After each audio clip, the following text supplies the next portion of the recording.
될 수 있습니다. 이걸 뭐 우리 흔히 하는 말로 소탐 대실했다 뭐 이런 이제 평가를 할 수 있는 거죠. 그러면 전술적 성과는 뭐냐?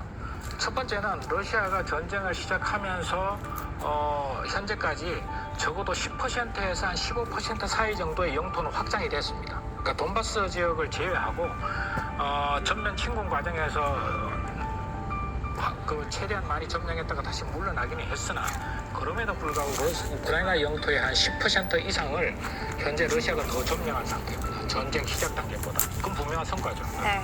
그리고 자포리자 부분도 지금 점령하다 보니까 영토가 지금 연결되지 않습니다. 우크라이나 내에 러시아 점령지가. 그래서 이런 부분은 분명한 성과다. 두 번째, 푸틴에 대한 지지도가 올라갔습니다. 전쟁을 시작할 때 푸틴의 지지도가 60%였습니다. 그런데 전쟁 과정에서 80% 수준을 지금 유지하고 있습니다. 정치적으로 보면은 분명한 이득이죠. 네. 두 가지 측면에서 분명히 이득이죠. 그런데 대실이다. 결국은 큰 틀에서 손해본 게 뭐냐면은 미국의 트럼프 대통령이 그렇게 유럽을 미국 중심으로 단결시키려고 그랬는데 안 됐거든요. 네. 프랑스, 독일이 딴 생각하고 뭐 기타 등등해서. 근데 푸틴이 우크라이나를 공격하는 순간에 유럽 전체가 미국을 중심으로 단결을 해버렸습니다. 그렇죠?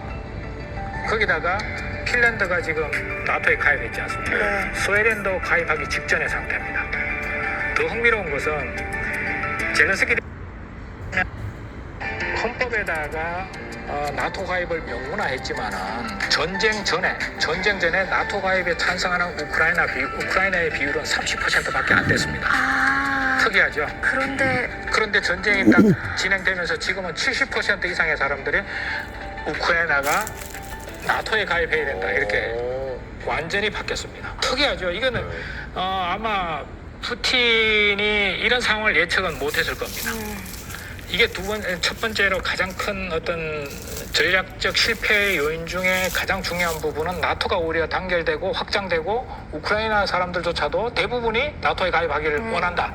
그전에는 아니었는데 이게 첫 번째고요. 네. 두 번째는 전쟁이 진행되는 과정에서 지금 러시아 병력의 약 30만 명 정도가 전사하거나 부상을 당했다고 나오지 않습니까? 거기다가 지금 징병제를 실시하면서 지금 중앙아시아 지역의 많은 고급 인력들, 고학력자들이 전부 징병을 피해서 도망을 간 겁니다. 그 인원이 수십만 명입니다. 그래서 외국 전문가들은 이런 고급 인력의 유출, 그 다음에 젊은 러시아도 지금 사실은 인구가 줄어들고 있는 상황이거든요. 노령화되고 있는 사회에서 이런 젊은이들의 전사와 부상, 고급 인력의 유출 이런 것들이 향후에 러시아에 심각한 후유증을 가져올 수 있다 이렇게 우려하고 있습니다. 소탐 대실이었습니다. 네. 자, 전쟁 종결 시나리오 정말 많은 사람들이 원하지 않겠습니까? 임 박사님 생각하시는 전쟁 종결 어떻게 보십니까?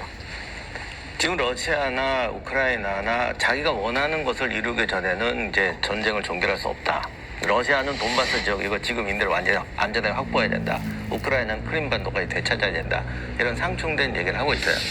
근데 결국 우크라이나의 주장은 국제적인 압력에 밀릴 수밖에 없어요. 그러면 국제적인 압력을 휴전을 하라고 그러느냐? 이게 또 문제가 휴전을 했을 때 러시아는 힘을 되찾을 게 분명하고 적어도 우크라이나 전쟁 초기에 했던 실수들은 반복하지 않을 거란 말입니다. 그리고 러시아는 자원이 있기 때문에 어쨌든 무기 생산이라든가 이런 부분에 상당한 여력이 있고요. 나토나 미국이 그 수준 따라가려면 앞으로 5년 내지 10년 이상이 걸립니다. 그러니까 결국 전쟁이 또 재발할 수 있다는 거예요. 그리고 휴전 상태가 된다고 하더라도 우크라이나 군대를 지원해 줘야 되잖아요. 그러니까 서방이나 미국에서 지금 경제적 부담이 너무 커서 지원해 줄 수 없어라고 하는데 휴전이 된다고 해서 지원이 끊어지는 게 아니에요. 그러니까 현상 유지하는 수준의 군사 지원은 어차피 계속 해줘야 됩니다. 이러다 보니까 우리가 생각하는 것처럼 휴전이 아닙니다. 이건 진짜 3년 후에 또 붙자라는 식의 휴전이에요. 그러다 보니까 그 휴전이 우리 생각처럼 쉽게 될 것 같지는 않은데 그리고 우크라이나 주장은 러시아나 유럽이나 미국이 굉장히 많은 돈을 쓰고 있는 것 같지만 우크라이나가 러시아 영토가 되었을 때 어차피 들어갈 국방비입니다. 오히려 우크라이나는 이렇게 말하고 있죠. 우리가 대신 피를 흘려 싸워주고 있다. 너희들을 대신해서. 너희들은 돈만 내고 있는 거 아니냐. 사실 이렇게 말하는 입장인데 이것도 잘 못해보면 맞는 말입니다. 그래서 당분간 러시아와 유럽 사이에 평화, 군축 모드는 올 수가 없어요. 그렇게 본다면 우크라이나 휴전은 휴전이 문제가 아니라 결국 전체적으로 이 동서의 파워 게임이 어떻게 가느냐는 문제고요. 장군님 말씀하신 대로 전쟁 때는 지지율이 올라가는데 부상병이 돌아가고 전쟁의 양상이 밝혀졌을 때는 또 다릅니다. 그리고 경제 후유증도 그때부터 오거든요. 그렇게 되면 만약에 서방 쪽에서 푸틴 정권이 오래 못 갈 것 같다라는 판단을 하게 된다면, 왜냐하면 그렇게 되면 휴전을 해도 러시아가 휴전 동안에 군비를 증강해서 다시 재침을 이룰 가능성이 약해지고 오히려 영토를 철수하고 옛날에 이스라엘이 시나이반도 철수하듯이 이렇게 될 수 있는 정치적 상황이 만들어질 거라는 판단이 들면 우크라이나 보고 휴전을 하라고 하겠죠. 그래서 우리가 눈으로 보기에 휴전이냐 아니냐보다 이 전체적인 전황이 어떻게 국제 정세가 만들어지냐가 중요하고요.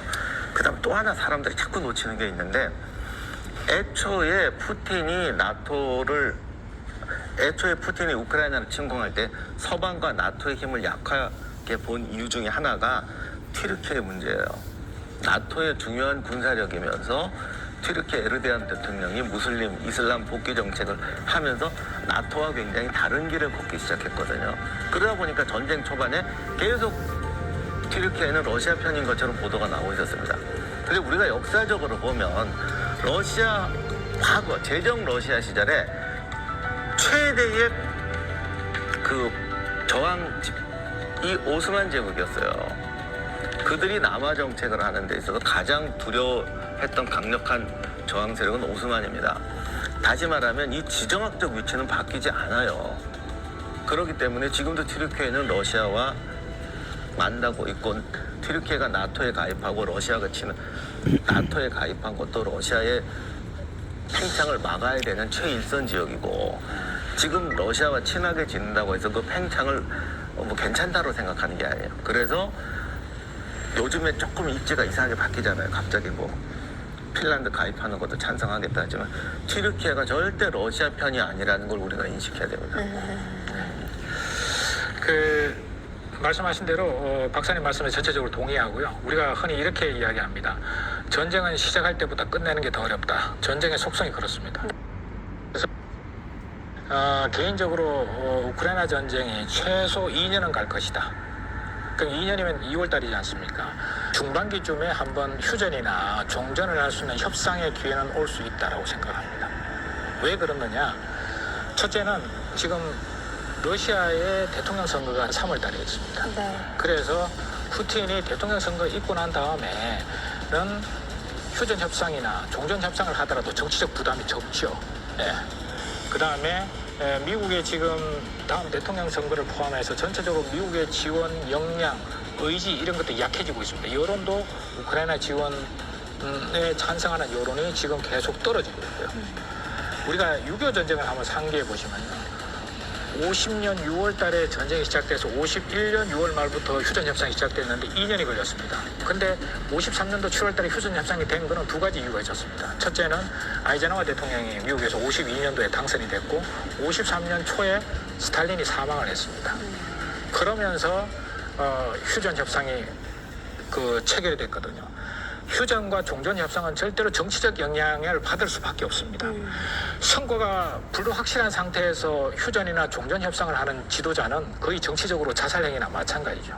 그래서 적어도 중반기에 또는 후반기에 휴전과 종전을 위한 움직임 이런 것들은 한 번쯤 있을 수 있다. 그런데 만약에 이때에도 만약에 휴전이나 종전이 안 되고 더 전쟁이 3년 차로 넘어간다. 3년, 4년 차로 넘어간다. 그러면 정말 이거는 분쟁의 상시화로 될 수밖에 없다. 그런데 여기서 하나의 가장 서방 측의 리스크는 뭐냐면은 우크라이나의 지금 가용 병력이 거의 소진되고 있어. 우크라이나의 가용 병력이. 그래서 지금 젤렌스키 대통령이 최근에 하는 이야기가 서방에서 무기는 지원해주면은 그게 도움이 되는데 정작 나가서 싸울 병력이 지금 고갈되고 있다고 이야기해요. 그래서 그런저런 상황을 종합적으로 고려하면 중반기 후반기쯤에는 한번 종전과 휴전을 위한 움직임은 기회는 올 수 있다라는 생각이 듭니다. 러시아와 우크라이나 양국에 희생된 병사가요. 러시아군이 약 30만 명, 우크라이나가 약 19만 명 정도 된다고 합니다. 50만 명의 사상자. 어떠한 전쟁의 이유가 있는지는 네, 시청자 여러분. 사람마다 생각이 다를 수 있습니다. 오늘은 러시아가 우크라이나 전쟁을 했고, 있을까요? 그리고 하마스가 2023년 이스라엘을 기습 공격을 해서 많은 사상자를 냈고, 또 인질이 인질이 잡혔습니다. 그 내용을 중심으로 해서 방송에서 전문가들이 나와서 하는 얘기를 목소리만 따오는 이런 방송을 하게 됐습니다. 방송국 관계자의 넓은 양해 있으시기를 바라겠습니다. 이스라엘이 전면전을 선포하면서 가자 지구에 대한 군사작전이 이어졌다. 냉전 이래 이어진 평화의 시대가 끝나고 전쟁의 시대가 다가왔다는 우려가 커진 가운데 미중 대결의 위기 속에 대한민국의 안보 상황과 향후 우리의 선택지는 무엇인가? 전쟁의 시대 2부 위기 속 평화를 네, 찾다. 이상으로 많은 시청 목소리 바랍니다. 따오는 방송을 모두 마치겠습니다. 대단히 감사합니다. 안녕히 계십시오.